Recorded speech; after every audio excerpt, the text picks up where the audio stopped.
Oke, balik lagi di channel Tanya Senpai, bareng gua Azman, dan tamu kita kali ini adalah, Hai, gue Nanda.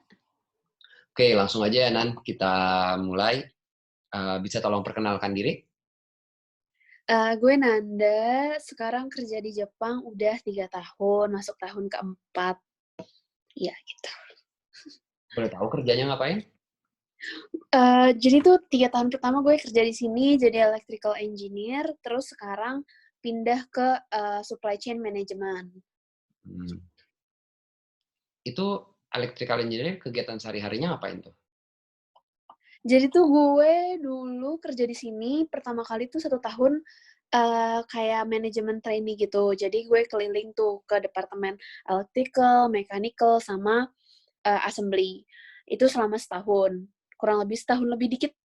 Nah, terus habis itu baru gue masuk ke divisi gue yang emang sebenarnya yaitu adalah electrical. Di situ sehari-hari sih kerja, jadi tuh biasanya project-nya tuh sekitar 6 sampai 9 bulan satu project. Jadi mulai dari gue ngedesain hardware-nya, terus udah selesai dengan segala macam revisi, terus masuk ke software. Setelah software, baru habis itu gue nge-run mesinnya. Ada namanya prosesnya namanya debug gitu. Jadi ngebenerin tadi program yang lo buat udah bisa jalan belum. Kalau belum tuh nanti ada periodenya juga 1 bulanan gitu buat ngilangin error. Nah, habis itu baru deh si mesinnya dikirim ke customer. Hmm. Tadi yang lu ngomong setahun tuh itu pindah-pindah itu udah mulai kerja full atau masih training bentuknya?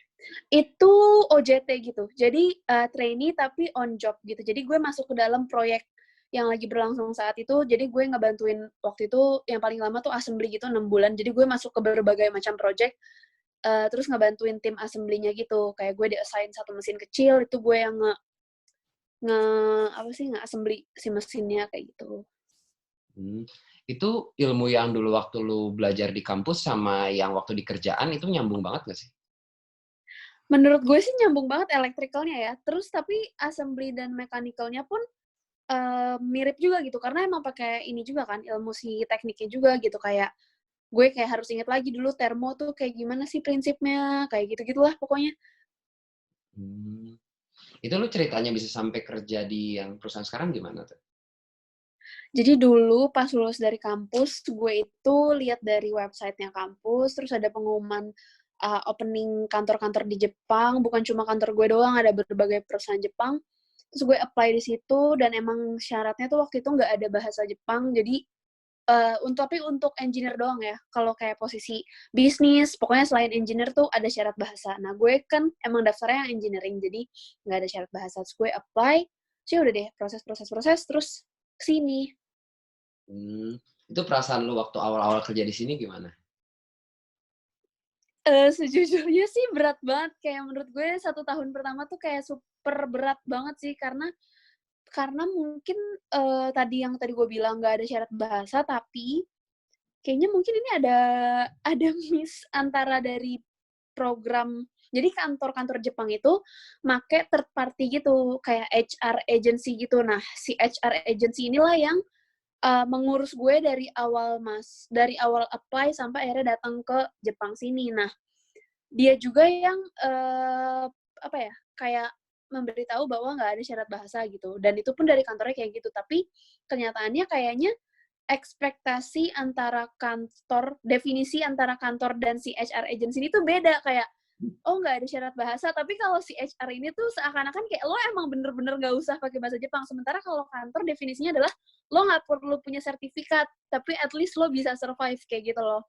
Nah itulah yang bikin gue kayak kaget banget karena di tim gue lo bayangin engineer tuh rata-rata kan emang mungkin dia juga udah susah kerjaannya gitu loh, jadi nggak jago juga bahasa Inggris sih, bukan nggak jago lagi sih, kayak sebagian besar di tim gue tuh nggak bisa. Satu doang sebenarnya yang bisa dari 15 orang satu tim gue tuh bos gue doang yang bisa. Itu susah banget sih, kayak super shocking banget tuh setahun pertama gue kayak stres banget gara-gara bahasa itu. Gitu. Nah, berarti tahun pertama lu udah bisa bahasa Jepang belum sih? Jadi tuh gue cuma belajar 2 bulan doang sebelum berangkat ke sini, dilesin dari kantor. Nah, tapi itu 2 bulan tuh kayak super singkat kan, dan Bahkan itu cuma mencakup pelajaran N5, N4, itu pun ngebut banget 2 bulan. Jadi gue literally ibaratnya textbook banget gitu loh, kayak oh yaudah pokoknya selama di lesin tuh lo pokoknya kelar N4, perihal lo bisa ngomong, perihal lo ngerti apa enggak, kayak terserah pokoknya kita kelarin N5 dan N4 kayak gitu. Jadi kayak nggak bisa sih, literally pas gue datang ke sini gue cuma hafal N5 dan N4 grammarnya, tapi kayak mau ngomong tuh kayak gimana caranya gue ngomong gitu, kayak belum bisa. Nah, lu bisa ngomong gitu, cara kerjanya gimana berarti tahun pertama? Gimana ya, dulu tuh gue kayak jadi gue datang nih, terus gue tahu kan kayak anjir gue harus pakai bahasa Jepang gitu. Akhirnya gue bikin kayak file-file sederhana, misalnya vocab Jepang, terus juga kayak sering nonton film Jepang, tapi nggak sesering itu sih. Kayak kalau di rata-rata paling setahun gue kayak cuma 3 film saat itu ya, kayak cuma 3 film, 4 film gitu, tapi kayak gue nonton berulang-ulang kayak gitu-gitu. Nah, ya udah sih kayak gitu doang. Terus kayaknya gara-gara ini kali ya, karena kerjaan gue electrical gitu, jadinya nggak banyak mesti ngomong juga gitu loh. Kayak dengan dia ngasih tahu gue, misalnya pakai apa ya? Misalnya pakai power supply-nya ini, terus robotnya ini. Kayak gue tuh udah tahu kayak kan engineering emang ada bahasa universalnya kan, kayak misalnya Pascal kayak gitu-gitu kan lo nggak perlu tahu bahasa Jepang. Gue kebantu gara-gara itu sih 3 tahun pertama tuh walaupun gue ngomong juga susah banget, tapi gara-gara kerjaannya electrical jadinya ya udah berlalu begitu saja gitu kayak bisa. Tapi masalahnya kalau sekarang kerjaan gue itu adalah kontakan sama orang-orang gitu loh, kayak gue beneran harus ngekontak orang, artinya gue harus ngomong kan. Nah, ya baru sekarang. Tapi untungnya karena udah 3 tahun juga di sini, ya at least bisa lah walaupun misalnya bahasanya nggak yang bahasa Jepang sopan gitu, tapi at least gue bisa lah ngomong apa yang mau gue sampaikan walaupun grammarnya acak-adut. Itu lu ngontak orang klien atau masih satu perusahaan? Masih satu perusahaan. Hmm. Dan itu berarti baru ya? Baru yang lu ganti kerjaannya juga baru akhir-akhir ini kan ya? Iya, baru sebulan ini. Hmm. Berarti itu lu waktu lah selama setahun mah lu biarpun bahasa kurang masih tetap bisa ngedeliver kerjaan atau gimana tuh? Iya, karena sebenarnya satu sih gara-gara tadi engineer juga, kedua gara-gara emang OJT kan. Jadi kayak emang momen-momen lo lagi melakukan banyak salah gitu loh, kayak bukan momen lo eee, apa ya, contribute gitu kan kalau lagi train itu kayak ya udah lo nanya-nanya mulu, dan gue itu saat itu emang kayak nanya terus gitu walaupun dengan bahasa Jepang yang super kacau, terus yang gue tanya pun juga mencoba kayak mengeluarkan 1 patah, 2 patah kata bahasa Inggris gitu loh. Jadi kayak sama-sama berjuang gitu. Tapi lu ada momen paling fail nggak sih gara-gara bahasa ini di dalam kerjaan ya? Banyak banget man, saking banyaknya gue sampai lupa. Tapi kayak misalnya kayak eh apa ya? Gue tuh sampai lupa saking banyaknya. Oh, kayak misalnya gue disuruh melakukan sesuatu, itu kayak literally email-nya tuh cuma buat gue, tapi karena gue kira ini panjang banget, nggak mungkin nih buat gue assume gitu loh, kayak, oh ini pasti bukan buat gue, terus gue tungguin seminggu, terus tiba-tiba orangnya datang ke gue, kayak HR-nya datang, "Nanda Sang, lo kenapa belum bisa ini?" Terus gue kayak, "Hah? Emang kenapa?" Terus kayak, "Iya, gue udah email lo berkali-kali," kayak gitu loh, kayak gue tuh, oh ini kayaknya bukan buat gue gitu, gara-gara dia kan emang nggak nulis kayak Dear Nanda Sang gitu, kayak pakai bahasa formal gitu kan, dan nggak ada nama gue. Jadi setiap kali gue liat email yang nggak ada nama gue tuh gue kayak, oh bukan buat gue, kayak gitu loh. Itu sama banget sih, gue kalau di paling atasnya bukan nama gue berarti bukan buat gue. Iya kan? Gitu. Nah lu tapi kalau sekarang nih udah 3 tahun gimana nih dalam menanggapi kerjaan? Setelah 3 tahun sih kayak itu sih, kayak gue belajar, sebenarnya kayak tadi tuh yang bahasa, menurut gue juga itu bukan cuma, apa ya, bukan cuma masalah bahasanya tok 100% gitu, karena emang fresh grade juga kan kita, jadi gue juga nggak tahu apa-apa, even though pakai bahasa Indonesia juga gue mungkin nggak tahu gitu. Nah, jadi ya udah sih kayak gue belajar, ya misalnya kayak harus lebih cepat kalau nanya, terus terus kayak nanya saat itu juga gitu, kayak soalnya soalnya selama setahun dulu gue itu tuh gue emang nanya mulu, tapi ada momen gue kayak lelah nanya gitu loh, jadi gue kayak, "Ah, bodo amat lah," gitu, tapi ternyata itu malah yang penting kayak gitu-gitu.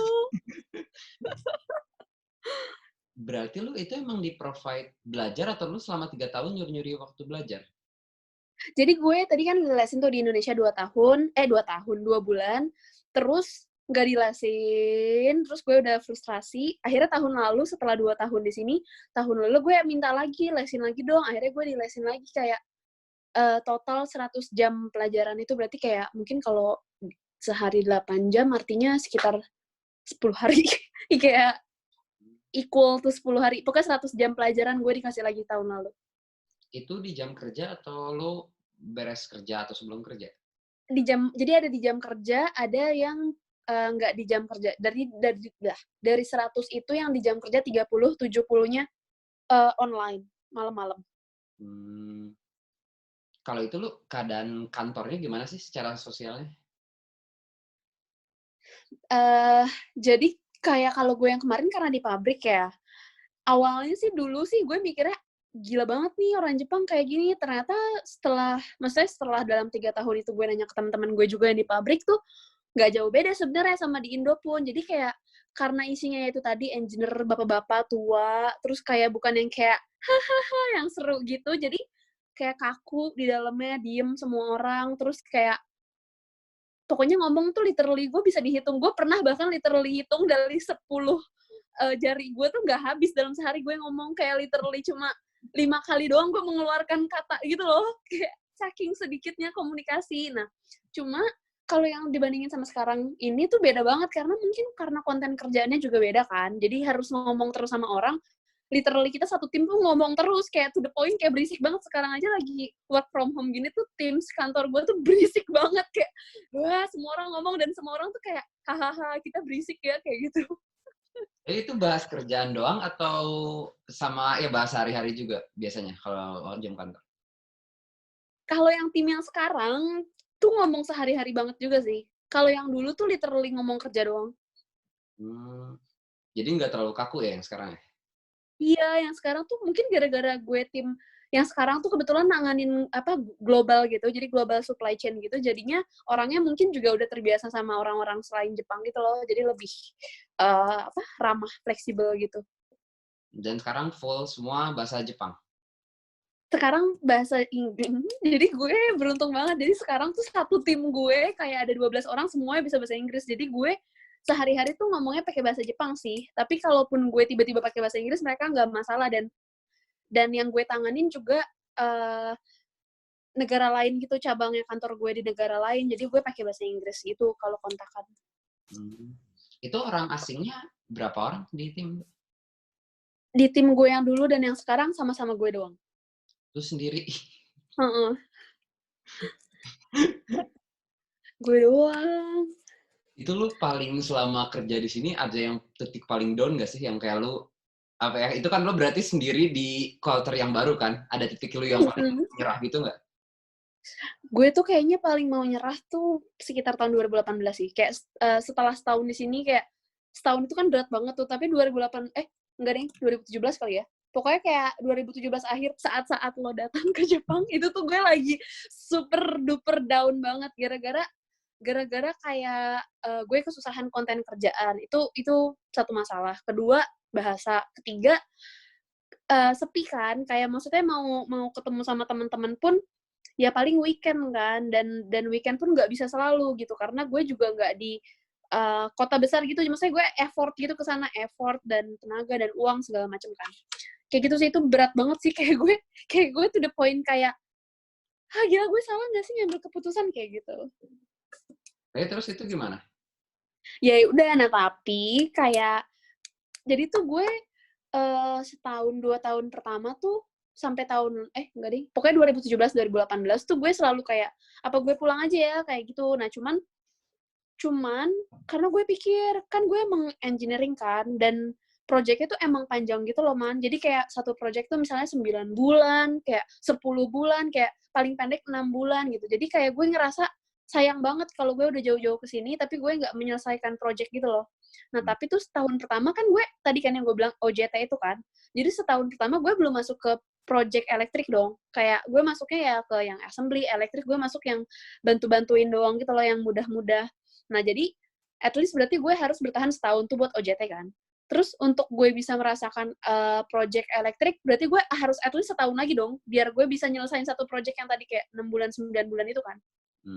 Itu sih paling motivasinya kayak, oh gue kan emang kesini pengen tahu tentang elektrik ini, ya udah. Jadi gue bertahan deh dengan segala mengeluh. Kayaknya kesel juga gue dulu suka mengeluh kayak, ya gitu, tapi somehow bisa bertahan sampai sekarang. Terus ini rencananya mau sampai kapan? Nah, jadi tuh kayak gue sih worst case-nya dari dulu pengennya tuh 5 tahun sesuai sama visa gue. Jadi tuh dari dulu visa gue emang 5 tahun kan. Terpanjangnya dulu sih gue mikirnya itu worst case ya. 5 tahun tuh worst case. Tapi sekarang setelah gue pindah ke departemen yang baru, terus gue tuh suka gitu loh sama kerjaannya. Suka sama kerjaannya. Jadi mungkin gue bisa bilang 5 tahun tuh bukan worst case ya. 5 tahun tuh maksimal gitu. Sekarang tuh ibaratnya itu bukan worst case lagi gitu. Kayak bukan worst kayak terburuk gitu, tapi mungkin maksimal. Tapi kalau misalnya ada kemungkinan gue dipindahin ke cabang yang di Indo atau di cabang yang di Asia Pasifik yang lebih dekat ke Indonesia, gue kayaknya open to that opportunity gitu sih. Jadi sebenarnya tujuan lo di sini emang mau belajar electrical engineering itu ya? Iya, dulu iya. Kalau sekarang? Dulu iya, terus kayak setelah berjalan tuh gue kayak menemukan kayaknya jadi tuh dulu ini agak OOT sih. Jadi tuh dulu gue emang suka engineering dan suka bisnis gitu loh, Man. Jadi gue suka nih kedua hal ini dan gue selalu kayak mikir gue bisa kok dua-duanya gitu ya, itu dengan gue kerja sebagai electrical engineer dan gue punya bisnis gue sendiri gitu. Tapi kan kenyataannya lo kalau kerja lo sibuk dan capek dan segala macem kan, kayak lo pasti harus memilih satu hal yang lo fokus gitu loh. Dan gue tuh menimbang tuh selama 3 tahun itu kayak ini gue harus memilih gitu, nggak bisa gue serakah mau dua-duanya, tapi dua-duanya gue stres juga gitu, kayak ngejalanin bisnisnya gue stres, terus gue di kantor juga stres sama kerjaan gue yang susah. Ya udah akhirnya gue cari tahu, ngobrol sama teman gue sana sini, terus kayak consult ke teman gue sana sini, terus ya udah makanya muncullah ide untuk kenapa nggak supply chain aja gitu, karena ini kayak benar-benar literally di tengah dari apa yang gue suka gitu loh, kayak gue suka yang berhubungan sama engineering dan gue suka bisnis gitu. Yang tengah-tengah itu nggak ada lagi selain supply chain. Jadi kayak makanya akhirnya gue memilih bidang ini gitu. Jadi untuk meleburkan apa yang gue suka gitu sih. Jadi emang tujuan lu secara jarak panjangnya lu pengen belajar buat bikin bisnis tapi tetap keep engineering lu. Yes, exactly. Dan maksimal 5 tahun. Yes. 2 tahun lagi ya berarti. Iya. Oke, kalau lu berarti pasca ini memang rencananya balik Indo ya? Pasca itu? Iya. Pasca Indo. Kalau lu tapi sebelumnya punya pengalaman kerja di Indo nggak sih? Enggak. Ini pengalaman kerja pertama gue di Jepang. Dan kalau lu tau nggak terkait apa ya kayak perbandingan electrical engineering di sini sama di Indo? Jadi gue tuh nggak, jadi teman gue kebetulan teman di kuliah gue tuh nggak ada yang benar-benar electrical engineer gitu. Cuma yang mirip-mirip gitu ada. Nah, cuma bedanya dari yang gue denger ya dari temen gue, mereka tuh nggak ngerjain apa ya? Mereka nggak ngerjain desain elektrik sendiri, bener-bener dari nol gitu loh. Kayak ada technician lain yang ngebuat, terus mereka bagian yang ngecek kayak ini bener apa enggak kayak gitu-gitu. Kalau gue tanya ke temen gue sih gitu ya.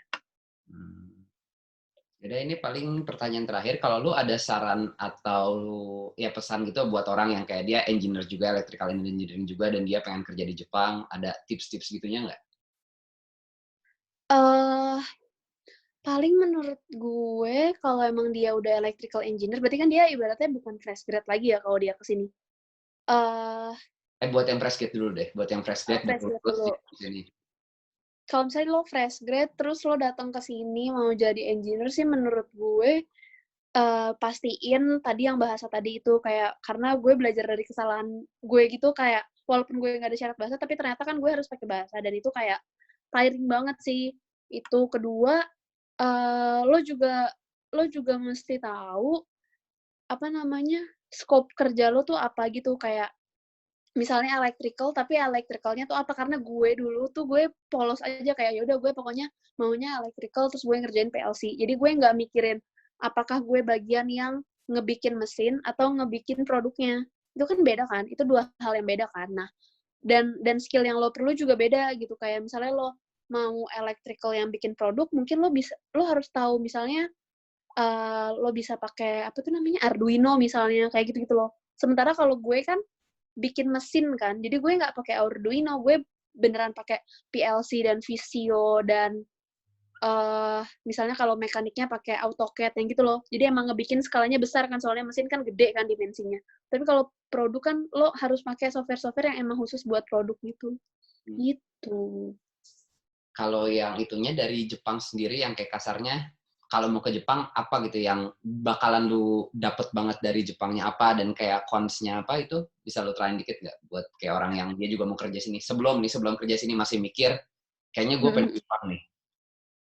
Menurut gue pro-nya itu adalah lo beneran bisa ini banget sih, mendalami ilmu lo banget ya kalau sebagai engineer ya, yang gue rasain kayak gue tuh bener-bener 3 tahun kemarin tuh ibaratnya gue literally mengulang semua mata kuliah gue 4 tahun gitu loh. Kayak kayak setiap pekerjaan gue tuh memunculkan kayak, "Oh ini mata kuliah ini, oh ini," gitu. Kayak semua tuh terulang lagi gitu. Kayak kalau yang gue denger dari teman-teman gue tuh kalau mereka di Indo tuh nggak kayak gitu, gara-gara ya tadi yang gue bilang, karena orang lain yang buat kan. Jadi dia langsung, "Oh ya ini bener kok," gitu. Tapi sebenarnya lo nggak tahu kalau lo harus bikin sendiri tuh, itu lo tuh pakai dasar teori apa gitu, dasar elektrik apa, dasar, apa namanya, medan elektromagnetik, apalah pokoknya gitu-gitulah mata kuliah.